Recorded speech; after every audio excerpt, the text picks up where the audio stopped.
Assalamualaikum warahmatullahi wabarakatuh. Salam sejahtera untuk kita semua. Nah, sahabat tani, berjumpa lagi dengan saya Husein alias Uce, petani dari Sumbawa, Nusa Tenggara Barat. Pada kesempatan kali ini, tema kita akan membahas tentang perlakuan khusus bibit tanaman pisang. Kenapa bibit pisang harus dilakukan perlakuan khusus? Tentu untuk meminimalisir kegagalan sahabat tani. Sehingga begitu kita memesan bibit, kemudian kita melakukan proses penanaman, bibit yang kita pesan dapat tumbuh dengan baik, anti gagal. Nah, kalaupun gagal, namun hanya sedikit, artinya kita bisa menekannya. Nah, sahabat tani, pada kesempatan kali ini kita akan membahas beberapa hal. Yang pertama, macam-macam atau sumber pembibitan. Ya, jadi ada beberapa macam pola pembibitannya. Kemudian yang kedua tentang kelemahan dan kekurangan daripada masing-masing bibit. Kemudian yang ketiga adalah perlakuan bibit seperti apa agar bisa tumbuh secara optimal dan juga sekaligus untuk meminimalisir kegagalan atau kematian yang disebabkan karena pola perlakuan yang kurang baik. Nah, pada kesempatan kali ini juga nanti akan saya tunjukkan kepada sahabat tani bentuk bibitnya seperti apa dan hasilnya seperti apa. Sehingga sahabat tani dalam melakukan proses penanaman atau memesan bibit sudah punya gambaran. Dan hal ini juga memang sering banyak ditanyakan oleh sahabat kita, bahkan banyak juga yang mengalami masalah. Pada akhirnya pisangnya pada mati. Untuk itulah pada kesempatan kali ini kita membahasnya. Nah, sahabatku semuanya, sebelum saya lanjutkan, mohon dukungannya dengan menekan tombol like dan subscribe. Dan jangan lupa juga aktifkan ikon lonceng notifikasinya agar channel kita ke depan terus maju dan berkembang. Dan sahabat tani pun selalu mendapatkan informasi terbaru dari kami. Oke sahabatku semuanya, langsung saja kita mulai. Nah, sahabat tani, yang pertama, macam-macam bibit. Ya, macam-macam bibit itu maksudnya pola pengembangannya. Nah, yang pertama, bibit yang kita dapatkan bisa kita beli bibit yang anakan langsung. Nah, kalau yang anakan langsung ini bisa kita dapatkan di daerah kita masing-masing. Tentu kalau via online akan mahal, berat di ongkir. Nah, ini kalau kita bisa dapat seperti ini akan lebih bagus. Ciri bibit pisang yang anakan yang bagus, yang pertama bonggolnya utuh, besar, kemudian batang yang bagian sininya besar, kemudian semakin ke ujung lancip, dan daunnya berdaun pedang seperti ini. Ini bibit yang paling bagus. Kalau tadi kita tidak bisa mendapatkan bibit yang langsung dari anakan, bisa kita mendapatkan bibit yang langsung dari polybag, tapi utuh sama polybagnya, bukan yang dicabut. Nah, kalau bibit yang seperti ini, baik dari anakan langsung, kemudian dari bibit yang kita dapatkan dari polybag seperti ini bisa kita tanam langsung. Dan ini sahabat tani, ini kita bisa meminimalisir kegagalan, bahkan ini bisa dipastikan bisa tumbuh. Ya, ini yang pertama.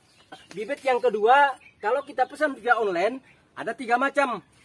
Ya, ada yang kita dapatkan dari bonggol seperti ini, bonggol yang diambil langsung dari induknya.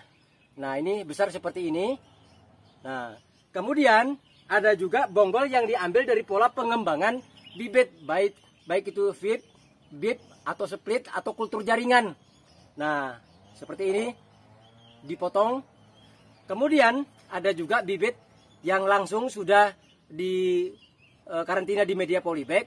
Kemudian pada saat kita memesannya dan mereka melakukan pengiriman, ini dicabut. Artinya media polybagnya tidak ikut. Ini pasti akan stres.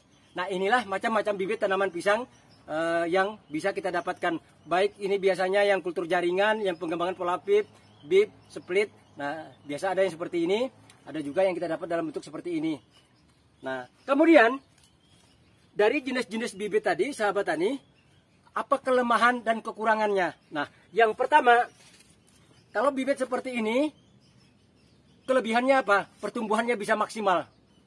Nah, maka usahakan dapat bibit seperti ini.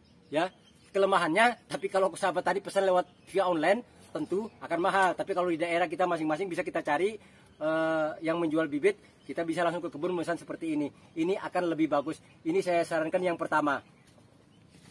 Kemudian yang kedua, kalau sahabat tani memesan bibit dalam bentuk seperti ini, berdapatnya langsung dengan polybagnya, ini juga akan bagus. Nah, dengan cara seperti ini aman, bisa kita pastikan tanaman pisang kita dapat tumbuh dengan baik. Ya, untuk meminimalisir kegagalan alias kematian karena perlakuan bibit yang kurang pas. Nah, tapi kalau sudah bentuk seperti ini, bisa kita tanam langsung di lahan kita, termasuk juga tadi bibit yang dari anakan langsung.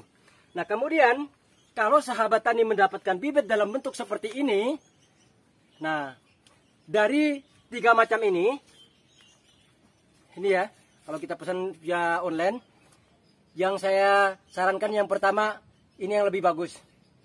Ya, kelebihannya apa? Dia tumbuhnya bisa dijamin 100% tumbuh. Ya. Karena bonggol yang seperti ini yang langsung dari anakan pisangnya langsung, kalaupun dia ini titik tumbuhnya ke atas, itu tidak, kalau ini biasanya titik tumbuhnya ke atas itu langsung keluar dari sininya, bekas pemotongan ini. Nah, kalaupun ininya gagal, nah, pasti dia akan mengeluarkan tunas, ya.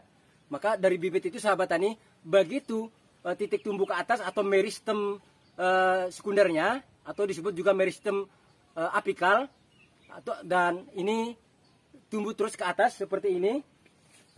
Ini contoh nih, ini usia 1 bulan 3 minggu. Ini artinya 1 bulan 21 hari. Ini sudah telat sebenarnya, 1,5 bulan mestinya kita tanam kemarin sambil menunggu pupuknya matang. Nah, ini yang dari bonggol seperti ini, ya, anakan langsung. Kemudian ini juga dari anakan langsung, sahabat tani bisa lihat, tuh kan. Nah, kalau kita pesan bibit seperti ini, terutama pemesanan jarak jauh seperti tempat saya ini, butuh waktu antara 7 hari sampai 10 hari. Kalau kita pesan dari luar pulau. Nah, ini bisa dipastikan 100% aman, pasti tumbuh. Paling gagal-gagalnya, anggaplah paling buruknya 90%. Nah, yang seperti ini sahabat tani. Kemudian, kalau yang seperti ini, nah, ini sahabat tani, ini contoh seperti gambar ini sahabat tani bisa lihat, ada bonggol yang besar, juga ada bonggol yang kecil. Ya, itu kalau bibit yang berasal dari bonggol yang ini diambil, dikembangkan dengan pola bib atau split atau kultur jaringan. Nah, bibitnya seperti ini. Usahakan kalau sahabat tani mendapatkan bibit dari pola pembibitan bib atau split atau kultur jaringan, carilah bonggol yang paling besar. Ya, jangan yang kecil. Kenapa? Kalau yang paling besar ini sahabat tani, ini meristem apikal, titik tumbuh ke atasnya, dia akan lebih cepat keluar. Kalaupun ini gagal, maka dia akan mengeluarkan tunasnya. Nah, ini contohnya, sahabat tani. Ini bibit mana yang tumbuh langsung. Nah, ini bibit yang tumbuh langsung.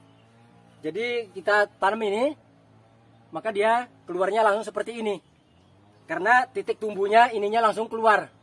Tapi kalau ininya gagal, batangnya ini karena remuk, karena apa, gagal, tapi dia bisa mengeluarkan tunasnya. Nah, contohnya seperti ini. Keluarnya 2 seperti ini. Nah, itu bibitnya sahabat tani. Tapi kalau yang bibitnya seperti ini, nah, ini juga sama. Kalau kita dapatkan ini daunnya sudah menguning semua, kita harus memangkas daunnya. Kalau bonggol yang seperti ini, yang besar seperti ini bisa kurang lebih 60% dia akan tumbuh. Ya. Kalau yang kecil seperti ini kurang lebih 50%. Karena kalau yang besar tadi, dia bisa ininya gagal, dia keluar tunas. Tapi kalau yang kecil, ininya gagal, maka ini langsung akan membusuk. Nah, ini kelebihan dan kekurangan dari bibit. Jadi, kalau bibit pisang yang bagus, yang pertama adalah bibit kalau dari anakan, ambillah anakan yang paling sehat induknya, ambillah anakan yang berdaun pedang, yang batangnya dari bawahnya besar, kemudian ke ujungnya lancip. Yang kedua, diusahakan dapat bibit yang dari kultur jaringan. Nah, kalau kultur jaringan kita dapat bibitnya, usahakan didapatkan langgan polybag-polybagnya. Ya. Apakah kultur jaringan memberikan jaminan 100%? Tidak, sahabat tani. Tergantung perlakuannya. Karena mungkin polanya ini melalui proses sterilisasi yang begitu panjang. Tetapi kalau pada saat pemberian kepada media polybagnya tidak bagus, media polybagnya tidak memenuhi standar, maka boleh jadi ini pun yang dari kultur jaringan pun akan gampang terserang penyakit. Jadi, nah, ini terkait dengan perlakuannya nanti. Nah, ini tadi sudah macam-macam ya. Sudah sumber bibitnya, kelemahan kekurangannya, kemudian perlakuannya. Nah, sahabat tani, kalau bibit kita dapatkan seperti ini harus kita sterilkan terlebih dahulu dengan kita lakukan perendaman. Baik yang ini semuanya, ini jangan kita tanam yang indukannya ini kedapat gini, harus kita sterilkan. Kemudian bibit yang seperti ini juga harus kita sterilkan, ya. Termasuk juga yang dari anakan seperti ini harus kita sterilkan juga, ya. Cara mensterilkannya nanti kita bahas. Tapi kalau bibit yang seperti ini kita dapat seperti ini, tentu cara mensterilkannya cukup kita siram dengan ini agen hayati, baik mikroorganisme maupun trichoderma. Jadi untuk mengatasi jamurnya, dan juga agen hayati yang lainnya mikroorganisme ini agar dia mendominasi pada area tanaman pisang kita, sehingga nanti mikroorganisme yang jahat atau patogen itu tidak akan berkembang di situ karena sudah didominasi oleh mikroorganisme yang baik, apalagi sudah terdapat ini trichodermanya. Nah, sahabat tadi, untuk perlakuannya, nah ini kita akan membahas, ini kita akan lakukan proses sterilisasi, baik yang ini maupun yang ini. Yuk kita lakukan sterilisasi, karena kalau bibit ini, sahabat tani, apapun, ya, karena itu bisa saja dia akan mendatangkan penyakit ke kebun kita kalau tidak kita sterilkan, karena tidak ada jaminan ini bebas dari virus jamur bakteri yang memberikan dampak negatif kepada pertumbuhan tanaman pisang kita. Nah, bagaimana cara kita melakukan proses sterilisasinya? Yuk, obatnya yang kita gunakan seperti apa? Nah, untuk obat yang kita gunakan, yang pertama regen. Nah, regen ini juga bagus, insektisida juga sekaligus ini mengandung zat PT untuk perangsang tumbuh, termasuk merangsang akar agar pertumbuhan akarnya akan lebih cepat. Kemudian yang kedua, kita menggunakan Kosep 80 WP untuk mencegah jamur atau mengatasi jamur. Nah, ini dua obat ini akan kita gunakan dan akan kita kombinasikan. Adapun dosisnya, untuk regen ini kita gunakan 1 ml per liter air. Nah, ini kita gunakan 15 liter air dan kita gunakan 15 ml regennya. Adapun untuk kosepnya, kosep ini juga bahan aktifnya mankosep. Ini juga akan kita gunakan 4 sendok makan. Nah, sahabat tani, setelah kita campur obat ini kita aduk, dan setelah kita aduk maka bibitnya kita akan melakukan perendaman baik dari bonggol pisang maupun bibit dari bonggol anakan yang dikembangkan oleh pola bib dan split, termasuk juga bibit-bibit yang lain harus kita sterilkan agar bebas dari berbagai macam virus, jamur, dan bakteri, sehingga betul-betul bibit yang akan kita tanam ini nanti tumbuhnya bisa sehat dan dapat mencegah penyakit pada tanaman pisang. Nah, setelah kita rendam, proses perendaman hanya kita lakukan kurang lebih 15 menit sampai 20 menit. Setelah kita rendam, baru kita angkat dan kita biarkan sampai air hasil rendaman ini mengering. Setelah itu baru kita lakukan proses penanaman ke dalam lubang tanam, atau kalau kita masukkan ke polybag, baru kita masukin ke polybag setelah air dari hasil perendaman ini mengering, dan tentunya kita tempatkan di tempat yang teduh, tidak terkena sinar matahari langsung. Nah, sahabat tani, langkah berikutnya setelah kita lakukan proses perendaman, ini bibitnya setelah kita rendam kurang lebih 20 menit, ya, 15 menit sampai 20 menit. Kemudian kita akan masukkan ke dalam media polybag. Nah, adapun media polybagnya ini, sahabat tani, ini polybagnya yang pas yang kita gunakan ukuran 35 x 35, ya. Ini ukuran polybagnya. Jangan digunakan polybag yang besar ini. Kalau ini sudah cukup, sahabat tani. Kemudian kita akan memberikan contoh 3, satu yang bonggol ini, satu yang bonggol ini, dan satu yang ada seperti ini. Nah, cara kita memasukkan untuk media polybag ini perlu saya jelaskan. Ini yang sangat menentukan juga, sahabat tani. Media polybagnya tidak boleh sembarangan juga, karena ini juga bisa boleh jadi akan terkena penyakit pada bibit ini kalau media polybagnya tidak bagus. Maka komposisi media polybag ini, yang pertama adalah tanah yang kita sterilkan. Jadi tanahnya kita sterilkan terlebih dahulu, ya. Kemudian setelah tanahnya kita sterilkan, kemudian kita campur dengan arang sekam dan kita campur dengan pupuk kandang dengan perbandingan 1:1:1 dan ditambah trichoderma ya. Nah, ini sahabat tani bisa dilihat sangat gembur sekali. Nah, ini trichodermanya berfungsi untuk mencegah tumbuh dan berkembangnya jamur. Kalau ada racun jamur pun bisa dinetralisir. Nah, setelah kita siapkan media polybagnya, kemudian ini kita masukin ke dalam sini. Dan kita masukkannya ini jangan tutup penuh sahabat tani. Cukup kita berikan sekitar 1 maksimal 2 cm dari titik ini. Jangan terlalu full. Maksudnya apa? Biar nanti pertumbuhan perakarannya akan lebih cepat. Yang kedua juga akan lebih mudah juga mendapatkan oksigen dari atasnya ini. Jadi cukup kita tutup sampai di atasnya kurang lebih 1 cm. Paling tinggi 2 cm. Nah, ini kita tanam. Kita masukkan. Dan polybagnya tidak usah dipenuhi terlebih dahulu. Nanti pada saat perakarannya, batang semu itu sudah keluar, baru polybagnya kita penuhi. Kita sisakan kira-kira 3 cm dari atasnya untuk menutupi bagiannya. Nah, ini yang pertama, ini yang dari bonggol. Kemudian, kalau yang dari seperti ini juga sama, ini kita tutup sampai 1 cm saja. Ya, tadi maksimal 2 cm. Agar ini kalau batang seperti ini, kalau kita tutup sampai dalam-dalam, nanti ini bisa membusuk.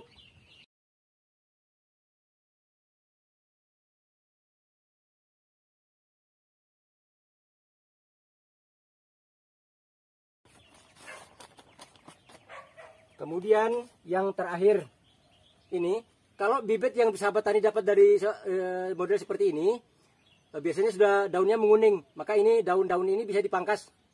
Ya, dipangkas terlebih dahulu. Tapi kalau di sininya umpamanya ada yang remuk, ya harus dipotong. Nah, kemudian cara kita memendamnya di polybag juga cukup sampai di sini saja, seperti saya jelaskan tadi.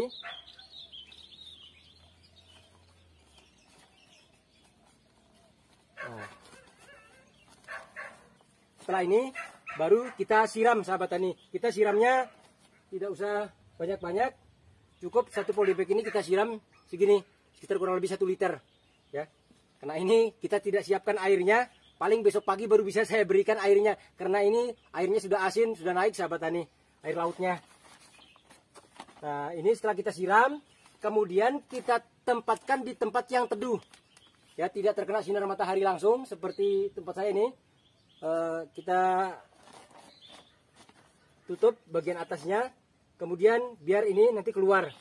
Baru setelah itu kita lakukan penyiraman. Kalau media ini tidak lembab, umpamanya sudah mulai mengering, baru kita lakukan penyiraman.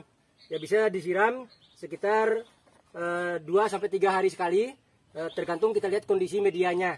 Jadi jangan terlalu sering juga, agar tidak terlalu lembab, karena ini juga nanti bisa membusuk sahabat tani. Nah, jadi kita lihat, cuma kita pastikan agar tetap dalam keadaan lembab, namun tidak kering, tapi juga tidak kebanyakan air.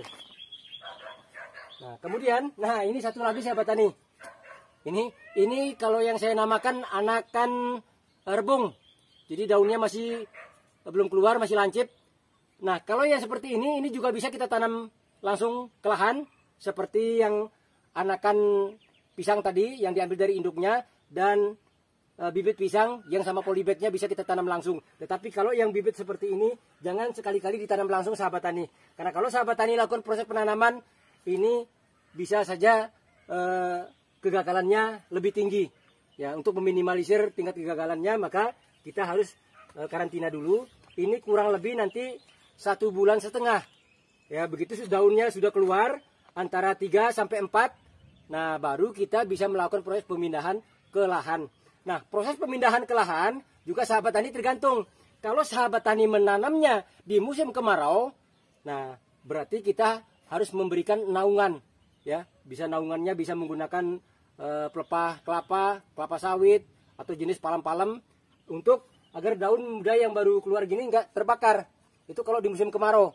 Tapi kalau di musim penghujan tidak masalah, bisa kita menanamnya. Nah, sebenarnya proses kita menanam pisang itu di awal musim penghujan. Kira-kira intensitas air hujan itu turun dalam 1 bulan itu kurang lebih 4-5 kali. Nah, itu waktu yang bagus kita lakukan proses penanaman ke lahan. Tetapi tidak seperti itu juga tidak masalah.